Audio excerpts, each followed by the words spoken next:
En esta última unidad del curso vamos a tratar sobre un concepto muy importante, el concepto del factor C o factor comunidad, que es tal vez el que más y mejor nos permite comprender la naturaleza de la que hemos llamado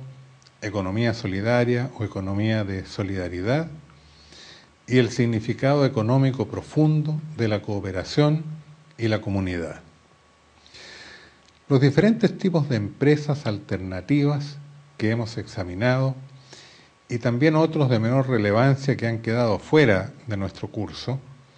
tienen en común el fundarse en alguna forma de organización y de acción conjunta de personas que cooperan entre sí para mejorar sus condiciones de vida y en muchos casos para desplegar un efecto positivo sobre la comunidad en que se desenvuelven. Se ponen en común recursos materiales, fuerzas de trabajo, conocimientos técnicos y capacidades diversas de los asociados, y de su combinación y gestión conjunta, comunitaria, se esperan efectos positivos en cuanto a producción, ingresos y bienestar para cada uno de los participantes y también para la comunidad o colectividad como tal.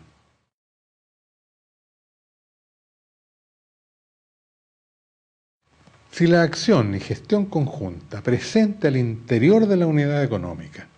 tiene efectos tangibles y concretos sobre el resultado de la operación económica,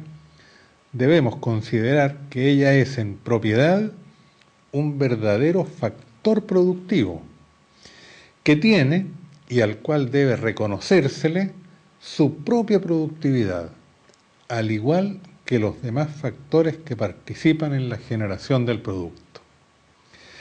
A este factor económico nuevo lo hemos llamado factor C, ateniéndonos a la letra con que se inicia en el nuestro y en varios idiomas las palabras que designan modalidades o aspectos de acción conjunta. Por ejemplo, cooperación, comunidad, colectividad, coordinación, colaboración, comunicación, etc. La presencia activa de este factor C se constituye, entonces, como un hecho que caracteriza y distingue a las formas de empresas alternativas. Una presencia que puede considerarse extensiva a todo el sector de economía solidaria y a la propia estrategia de desarrollo alternativo. Siendo así, es conveniente que hagamos ahora algunas precisiones mayores sobre los contenidos y los efectos económicos de este factor. Un primer contenido a destacar en el factor C es la cooperación en el trabajo, que puede acrecentar el rendimiento de cada uno de los integrantes de la fuerza laboral y la eficiencia de ésta en su conjunto. Con el factor C, la comunidad logra beneficios superiores a los que cada integrante alcanzaría recurriendo exclusivamente a la propia fuerza individual. Hay que tener en cuenta que son cada vez más los trabajos que no pueden ser emprendidos sino por un sujeto colectivo. En estos casos, la cooperación voluntariamente buscada y aceptada permite el más perfeccionado grado de integración del colectivo laboral capaz de asumir la realización y control del trabajo que se realiza. Otro contenido importante del factor C es el uso compartido de conocimientos e informaciones, tanto de carácter técnico como de gestión, y relativos a las funciones de producción, comercialización, administración, etc. Este uso compartido de los conocimientos implica beneficios adicionales, como también el ahorro de costos, puesto que las informaciones no suelen ser gratuitas en el mercado, teniendo, por el contrario, costos que llegan a ser bastante elevados. El uso compartido de los conocimientos se expresa en otro contenido importante del factor C, como es la adopción colectiva de las decisiones, que pueden resultar más eficientes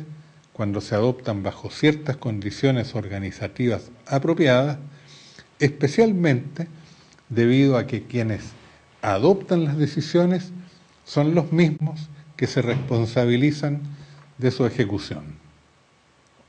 Una buena planificación colectiva de las actividades resulta especialmente ventajosa, porque los planes son buenos cuando son realizables,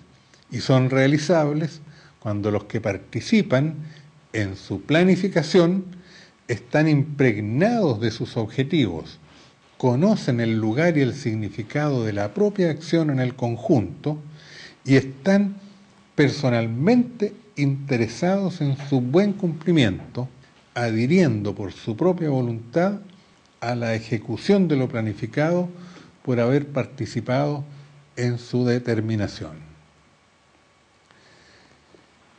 Vinculado a esto, otro contenido importante del factor C es el logro de una más equitativa y mejor distribución de los beneficios que se logran en la unidad económica entre sus integrantes, lo cual, indudablemente, colabora en la motivación del esfuerzo y de los aportes que cada uno realiza a la obra común. Otro contenido del factor C digno de ser tenido en cuenta se relaciona con los incentivos psicológicos que derivan de ciertos rituales propios del trabajo en equipo comunitario que se expresan tanto en el mismo proceso de trabajo como en actividades anexas que inciden sobre las distintas funciones necesarias para el funcionamiento de la empresa. Rituales o hábitos de grupo colaboran en la creación de un clima social favorable al desarrollo de las actividades y facilitan los procesos de adaptación y de socialización que siempre son necesarios. Otro elemento de no menor importancia es la reducción de la conflictualidad social al interior de la unidad económica comunitaria, que resulta de que los conflictos que derivan de intereses antagónicos quedan excluidos de ellas, mientras que otros conflictos inevitables pueden encontrar canales adecuados de resolución. Este elemento puede resultar muy significativo en términos económicos porque los costos de los conflictos laborales y empresariales suelen ser muy elevados en las empresas privadas. A todo lo anterior hay que agregar que el mismo hecho comunitario o asociativo constituye de por sí un beneficio especial para cada integrante que debe sumarse a la cuenta subjetiva e incluso a la cuenta objetiva, cuando dicho beneficio permite ahorrar los costos de su logro alternativo fuera de la comunidad laboral, o sea, pagando por ellos, a la cuenta subjetiva y objetiva de los resultados globales de la actividad. Este beneficio especial dice relación con la satisfacción de un conjunto de necesidades relacionales y de convivencia que los miembros de la organización pueden alcanzar en el mismo proceso de trabajo y gestión asociativa cuando se opera en un ambiente de amistad, de solidaridad, de cooperación, de ayuda mutua. Vinculado con esto, cabe destacar también que el hecho comunitario y específicamente la presencia activa del factor C es uno de los elementos que explican que las unidades económicas alternativas tengan una tendencia a la integralidad en cuanto a que en ellas se combinan los aspectos culturales y sociales con los aspectos y las actividades específicamente económicos. Además de estos efectos, cabe destacar que ello implica que la comunidad o grupo organizado se constituye como parte integrante de las estrategias de subsistencia, de los modos de vida, de los estilos de desarrollo que son asumidos por cada integrante y por sus familias. El factor C tiene así un significativo impacto sobre el desarrollo personal de los individuos asociados, porque la cooperación se convierte en un elemento favorable al desarrollo de una personalidad más integrada, más completa, capaz de articular las distintas dimensiones de la vida en un proceso de crecimiento que es al mismo tiempo personal y comunitario. Un último, pero no menos importante contenido del factor C son los beneficios de la acción comunitaria y colectiva sobre la comunidad más amplia y sobre la sociedad global donde opera la unidad económica. Estos beneficios son de distintos tipos y características, pero pueden resumirse en un hecho que ha sido destacado muchas veces a lo largo de este curso, a saber, el impacto de las unidades económicas alternativas en la transformación y desarrollo hacia una sociedad más justa, libre y solidaria. Estos que hemos mencionado no son los únicos aspectos relativos al contenido y a los efectos económicos del factor C, pero nos dan una idea precisa de su significado y de su importancia en las empresas alternativas y en la economía de solidaridad. Podemos intentar una definición económica sintética. El factor C, en síntesis, significa que la formación de un grupo, asociación o comunidad que opera cooperativa y coordinadamente proporciona un conjunto de beneficios a cada integrante y un mejor rendimiento y eficiencia a la unidad económica como un todo debido a una serie de economías de escala, economías de asociación y externalidades positivas implicadas en la acción común y comunitaria.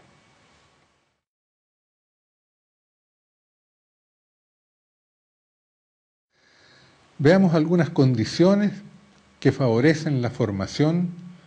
del factor C en unidades económicas alternativas. La existencia de un factor C en numerosos tipos de empresas no significa siempre y necesariamente que la acción grupal y colectiva sea mejor y más eficiente que la acción individual, o que la organización cooperativa sea por definición superior a otras formas organizativas de la actividad económica. La elección racional entre lo comunitario y lo individual para el uso y gestión de recursos, de conocimientos y de actividades económicas, lo mismo vale para cualquier otra decisión económica, debe ser el resultado de comparar, a partir de la experiencia y guiados por la teoría, los resultados que se alcanzan de una y de la otra manera de hacer las cosas en términos del bienestar o beneficio personal y colectivo, que incluye producción e ingresos, pero que no se reduce a estos, y de los costos implicados, no solamente costos monetarios. Sin embargo, en la práctica, las unidades económicas o empresas asociativas se constituyen como resultado de procesos sociales y culturales complejos. Y del mismo modo que a menudo permanecen desocupados e inactivos los demás recursos, trabajo, capital, tecnología, sin convertirse en factores económicos propiamente tales, siempre existe una importante cantidad de energía social comunitaria como recurso que permanece económicamente inactivo sin convertirse en factor C como tal, integrado a la actividad. Aunque sea muy sintéticamente, es conveniente señalar entonces algunas condiciones que hacen surgir o que favorecen la formación de unidades económicas que utilizan este Sexto factor. Estas condiciones son, principalmente, 1. La existencia de una necesidad económica imperiosa que afecta igualmente a un conjunto de personas. O sea, por ejemplo, el problema de subsistencia que enfrentan vastos sectores populares como consecuencia de la desocupación y de la marginación. Si estos son fenómenos estructurales en los países de menor desarrollo, derivados del modo en que se encuentra organizada la economía, debe reconocerse una fuerte agudización y extensión de este problema también hoy día hacia otras regiones del mundo más desarrollado como consecuencia de la crisis que está afectando a la economía mundial y a algunos cambios tecnológicos en curso que reemplazan fuerza de trabajo por tecnología. Es la común experiencia de exclusión y de marginación, algo que en muchos casos motiva la cooperación y la solidaridad y que se traduce en iniciativas colectivas de producción, distribución y de consumo. 2. La presencia previa de organización social con propósitos extraeconómicos, por ejemplo, de tipo religioso, cultural, político, reivindicativo, etc. En otros casos, es el deseo de generar organización popular o de preservar organización que se ve amenazada por presiones y restricciones externas. Ante cambios en la situación y en las demandas o intereses de sus integrantes, muchas organizaciones sociales que fueron creadas con otros fines se plantean el objetivo de realizar en conjunto actividades económicas organizadas. Se manifiesta en este sentido lo que Albert Hirschman denominó el principio de conservación y transformación de la energía social. Según este principio, ciertos movimientos sociales organizados cambian de carácter luego de experiencias de lucha social fracasada o cuando han terminado con éxito sus objetivos y ya no tendrían cómo continuar adelante. Lo que se señala es que la experiencia en anteriores organizaciones puede cumplir la función básica de reunir a personas con problemas comunes e ideas similares y proyectarlos a una nueva empresa o actividad, en este caso de carácter económico, que realizan en común. En cualquier caso, la condición mínima para la emergencia de una organización económica compartida es un proceso previo en que se supere el aislamiento y la desconfianza mutua y se compartan ciertos intereses y aspiraciones. 3. La intervención de un estímulo externo orientado a promover la organización con fines de autoayuda y cooperación. Hay, en este sentido, una extendida práctica de apoyo a la generación de actividades colectivas que se manifiesta tanto en donación de financiamientos para proveer a los grupos de los recursos materiales y de operación que les son indispensables, como también servicios de capacitación, asistencia técnica, asesoría y acompañamiento organizativo. Hay que reconocer que en estos estímulos externos, que ya analizamos en clases anteriores, hay un elemento importante de apoyo a la gestación y desarrollo de las formas económicas alternativas de tipo comunitario. 4. Las motivaciones ideológicas y axiológicas, o sea, de valores, que llevan a muchas personas y grupos a buscar formas de vida, de organización y de acción alternativas respecto a las predominantes que se basan en las tendencias hacia el individualismo y hacia la masificación despersonalizante. Las ideas y los valores humanistas, solidarios, cooperativistas, tienen a menudo concreción y aplicación práctica en organizaciones económicas de algunos de los tipos alternativos que hemos examinado a lo largo del curso. En muchos casos encontramos que el origen de la unidad económica es entonces un estímulo interno proveniente del grupo como tal o de algunos de sus integrantes más conscientes e inquietos. Cabe incluir en este sentido la ampliación de ciertas experiencias cooperativas y solidarias como resultado del esfuerzo realizado por ellas mismas para difundir, socializar y extender sus propios modos de organizarse y de actuar. Creo yo que son estas 4 las principales condiciones que pueden detectarse en el origen de la mayoría de las experiencias de acción económica solidaria. Cabe señalar,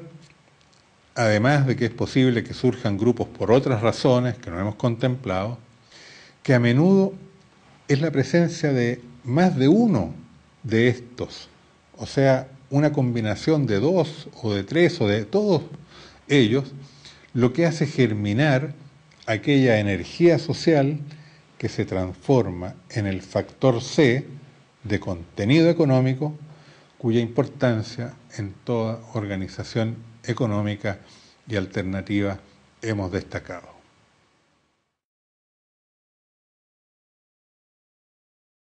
Vamos a entrar ahora al último tema de este curso, a considerar el sector de economía de solidaridad y sus componentes. Porque hasta aquí nos hemos referido a las empresas alternativas, en sus diversas formas, en cuanto unidades económicas. Cuando identificamos ahora el factor C como elemento característico que es común a todas estas diferentes formas de empresas y de unidades económicas, hemos pasado a un análisis que en cierto modo es de otro nivel, que ya no se refiere solamente a las unidades económicas como tales, sino también al conjunto de las formas alternativas de empresa en cuanto constitutivas de un modo especial de hacer economía que se presenta aún más específicamente como un sector económico al interior de la economía global. Hemos llamado economía de solidaridad o economía solidaria a este conjunto de organizaciones y actividades que tienen como rasgo distintivo la presencia operante del factor C, es decir, el hecho de estar estructuradas sus unidades económicas en base a alguna modalidad de cooperación, comensalidad, coordinación, comunidad, colectividad o colaboración, modos todos estos de integración solidaria entre los sujetos. Hemos denominado a este conjunto de organizaciones y actividades económicas como el sector solidario de la economía. La existencia de un sector solidario en la economía puede ser detectada mediante la simple observación de estas unidades económicas que hemos considerado, así como de los nexos y vínculos concretos que todas ellas o que algunas de ellas tienden a establecer entre sí, atraídas recíprocamente por sus similares modos de actuar y de relacionarse. Partiendo de la experiencia e iluminándola con los elementos conceptuales teóricos propuestos en la primera parte del curso, el problema consiste en distinguir, ante todo, los tipos de relaciones económicas en base a los cuales se establecen vínculos que sean social y humanamente integradores, solidarios y comunitarios, y que por ello mismo tienden a conectarse unos con otros a través de flujos y circuitos económicos que los refuerzan en su desarrollo y los articulan en una especie de red de relaciones económicas solidarias. Considerando la totalidad de las relaciones económicas, nosotros podemos distinguir 3 principales sectores en la economía. Ellos serían el sector solidario, integrado principalmente por los sujetos, flujos y actividades correspondientes a las relaciones económicas de comensalidad, de cooperación, de reciprocidad y de donación. A este sector podemos denominarlo también economía de solidaridad. 2, el sector de intercambios, que está constituido por los sujetos, actividades y flujos donde se establecen relaciones de intercambios. Se les puede denominar también mercado de intercambios y a menudo simplemente mercado, aunque usar este concepto puede resultar inadecuado, puesto que en el mercado se articulan todos los sujetos y actividades económicos estructurados con todos los tipos de relaciones económicas existentes. Y 3, el sector regulado, constituido en base a las relaciones de tributación y de asignación jerárquica. Habitualmente se lo identifica como el sector público o economía regulada o economía de planificación. Ahora bien, si bien es cierto que el criterio principal para distinguir la composición de los sectores es el tipo de relaciones económicas que se establecen en el interior y entre las unidades económicas, hay que ver también que este criterio se complementa con los otros 2 criterios en base a los que distinguimos y analizamos a las empresas alternativas, cuáles son las categorías económicas que las organizan y las formas de propiedad con que operan. Porque, aunque no exista una correspondencia mecánica entre categorías económicas, formas de propiedad y relaciones económicas, esto ya lo vimos en la primera parte del curso, es posible identificar ciertos nexos entre los 3 aspectos que nos ayudan a precisar la composición de los 3 sectores y en particular del que aquí nos interesa, el sector de economía solidaria. Dicho sintéticamente, es posible identificar un nexo privilegiado entre ciertas categorías organizadoras y ciertos tipos de relaciones económicas. Así, el capital como categoría organizadora de actividades económicas manifiesta una clara tendencia a privilegiar las relaciones de intercambio y en tal sentido tienden a operar preferentemente en el mercado de intercambios. Algo análogo sucede con la categoría trabajo,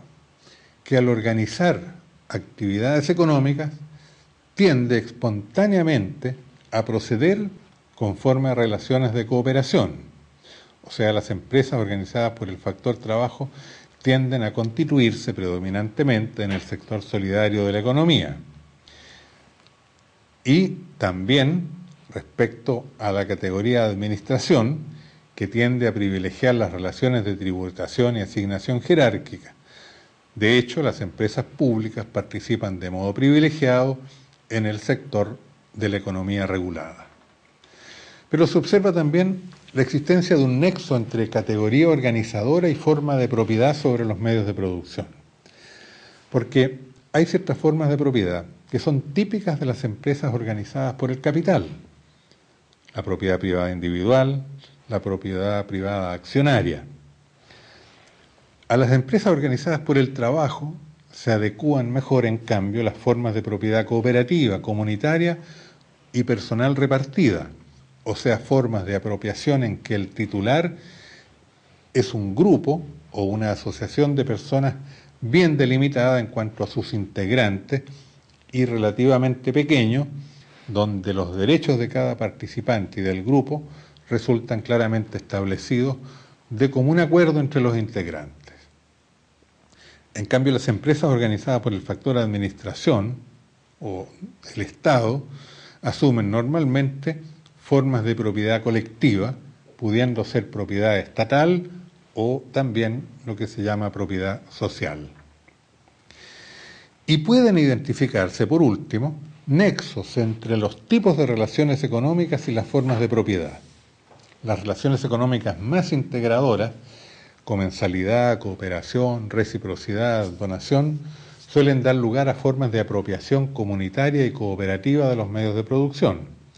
En cambio, las relaciones en que se mantiene la exterioridad e independencia entre los sujetos participantes en la relación económica, como son los intercambios, tienden a construir formas de propiedad privada individual.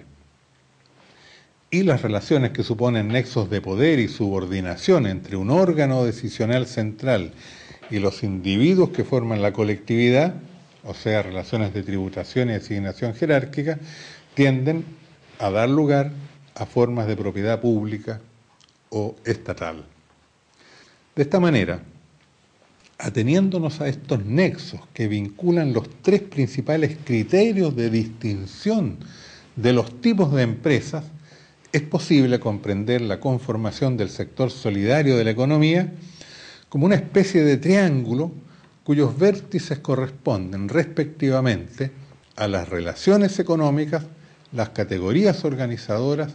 y las formas de propiedad que son características de las que hemos considerado como empresas alternativas.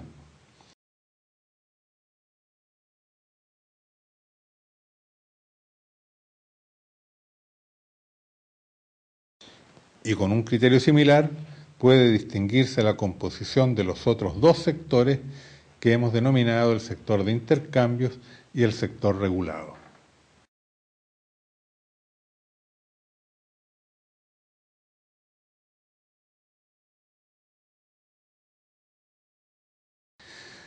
Teniendo en cuenta todo lo anterior, la composición concreta de cada sector es algo difícil de establecer y delimitar porque encontramos unidades económicas que se vinculan a su sector solamente por uno o por dos de estos vértices del triángulo. Aquellas unidades que lo hagan por los tres, o sea, que sean coherentes con los tres criterios, es decir, que establezcan nexos privilegiados entre un tipo de categoría organizadora y los correspondientes tipos de relaciones económicas y las formas de propiedad, podemos considerarlos como los más típica y nuclearmente constituyentes del correspondiente sector. Componentes nucleares, en este sentido, del sector solidario serían las empresas fundadas en el factor trabajo, articuladas internamente conforme a relaciones de cooperación, comensalidad, reciprocidad y donación, y que adoptan formas de propiedad cooperativa, comunitaria o personal repartida. Ahora, más allá de estas formas nucleares plenamente coherentes,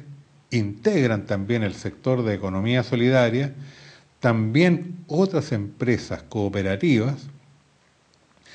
y otros tipos de empresas autogestionarias, el mercado de donaciones, la economía de donaciones institucionales y los otros tipos de empresas que hemos venido examinando hasta aquí, aun cuando ellas no se articulen plenamente con los tres criterios indicados. O sea, pueden estar organizadas por el factor trabajo, pero mantener un tipo de propiedad distinta, o pueden establecer relaciones de mercado y sin embargo estar organizadas, gestionadas y administradas por el trabajo y repartirse sus beneficios en términos solidarios. Pero, y aunque no sean plenamente coherentes, digámoslo así, forman parte también del sector.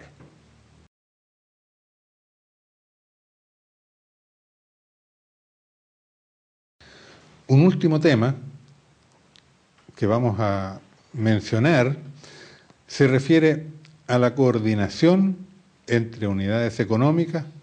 y la integración de un movimiento de economía alternativa o de economía solidaria. El sector de economía solidaria y la economía alternativa, digámoslo así, como un conjunto,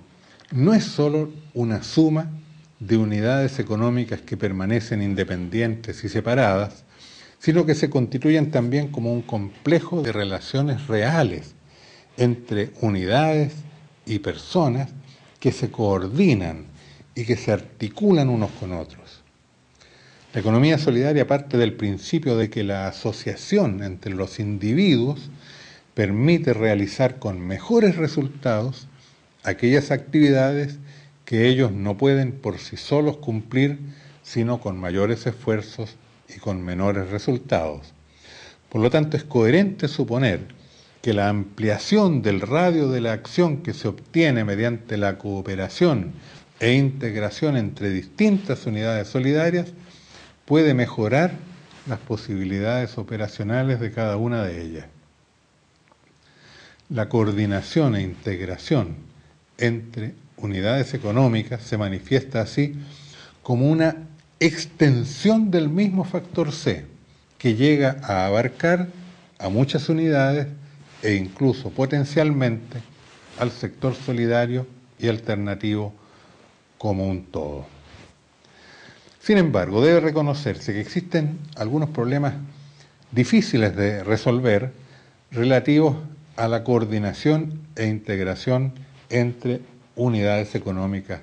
que siguen siendo naturalmente autónomas, independientes. Tal vez el problema principal que deba resolverse y que no siempre se resuelve adecuadamente se refiere a las interferencias que a menudo se producen entre dos principales funciones que se le asigna a las instancias de coordinación. Ellas son, por una parte, que se espera de ellas el potenciamiento operacional de las actividades económicas de las distintas empresas que se articulan y que obtienen beneficios mediante la acción conjunta. Y por otra parte, se espera también de la coordinación una función de representación social o incluso de representación política de los sectores que participan, de manera de canalizar aspiraciones y proyectos de transformación y de desarrollo más allá de lo interno de estas unidades, o sea, tener un impacto social, político, influir sobre la sociedad en su conjunto. Ahora bien, estas dos funciones son bien distintas y cuando son encargadas a un mismo organismo de integración, suele aparecer un conflicto entre los que le asignan una mayor o una menor importancia a cada una de ellas. Como la lógica específica y el ritmo de las actividades económicas son distintos a la lógica y al ritmo de las actividades de representación y de transformación social, su mezcla suele afectar tanto la eficiencia de las primeras como la unidad necesaria para la segunda. El análisis de la experiencia, tantas que conocemos, nos lleva a afirmar que es conveniente que se diferencie claramente la integración que se hace con fines de representación de aquella que se efectúa con fines operacionales. Ambas pueden constituir procesos organizativos paralelos, separados, si bien convergentes en la perspectiva de constituir un sector económico y un movimiento social. La coordinación con fines operacionales se presenta como una prolongación espontánea del mismo espíritu de asociación y de cooperación que hace nacer a cada organización. Es el esfuerzo de ayuda mutua y de acción conjunta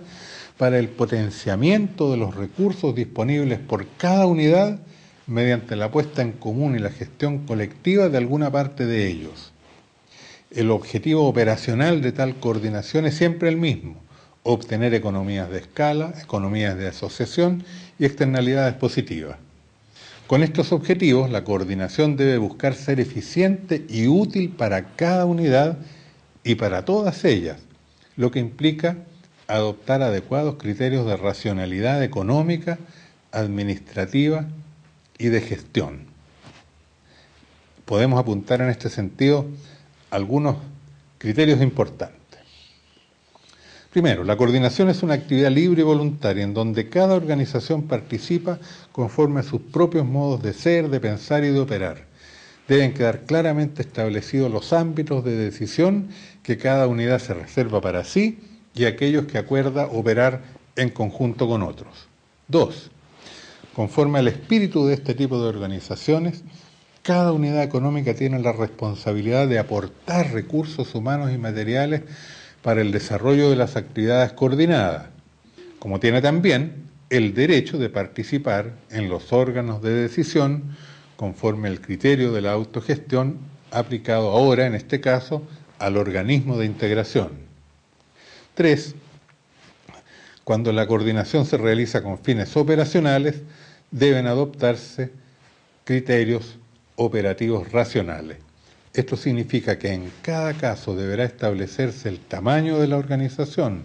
el volumen de sus operaciones, los procedimientos de toma de decisiones, los criterios de distribución de los beneficios que se obtengan, buscando asegurar la mejor eficiencia, o sea, los más altos beneficios con los menores costos. En otras palabras, los centros e instancias de coordinación con fines operacionales deben constituirse y operar como unidades económicas alternativas de segundo grado, o sea, como unidades económicas integradas en que los sujetos participantes son las unidades económicas menores. Naturalmente, la eficiencia y la organización deberán ser concebidas de la misma manera alternativa que es propia de las unidades participantes. En cambio, la coordinación con fines de representación es también una forma de prolongación del espíritu que anima a las unidades económicas alternativas. A través de ella se manifiesta especialmente la integralidad que hemos destacado varias veces a nivel de distintas empresas alternativas, en el sentido que ellas se constituyen como organizaciones que junto a lo económico despliegan simultáneamente actividades culturales, sociales, políticas, en la perspectiva de desarrollar un modo de vida y de acción alternativo, capaz de incidir transformadoramente sobre el desarrollo social en general. En esta perspectiva, la integración adquiere características muy distintas de las que mencionamos al referirnos a la coordinación con fines operacionales. Aquí se trata de un proceso de formación de una conciencia y de una voluntad colectivas que operen conforme a una lógica democrática de organización y de acción, que quiere ser portadora de un proyecto alternativo de transformación y de desarrollo. ¿Cuál sea este proyecto? ¿Cuáles sean los modos de organización más adecuados para un movimiento social que tenga estas características? ¿Cuáles sean las formas de acción más apropiadas y consecuentes? Son cuestiones de la mayor importancia que han de ser resueltas teórica y prácticamente por los mismos protagonistas. El análisis de este tema trasciende los propósitos y las posibilidades de este curso, en el cual hemos querido concentrar la atención en las formas y contenidos microeconómicos de la economía alternativa.